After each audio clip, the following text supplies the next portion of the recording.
मला तू आताही आवडतेस. हे बघ, तेव्हा माझं ब्रेकअप झालं होतं आणि मला तेव्हा वाटलं की मी आता अश्विनीला कधीच भेटणार नाही. सगळं सॉर्टेड होतं.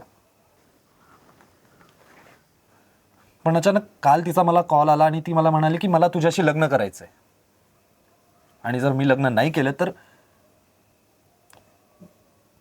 ती आत्महत्या करेल. काल तिचा फोन आला.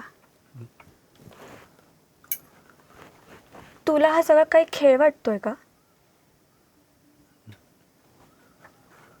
ती तुझ्या आयुष्यातून गेली, तुझ्या आयुष्यात परत आली. हे बघ, असं करून नाही चालत. तुला कळतंय का, तुझ्या एका निर्णयामुळे तू किती लोकांचं नुकसान करतोयस? आय नो, पण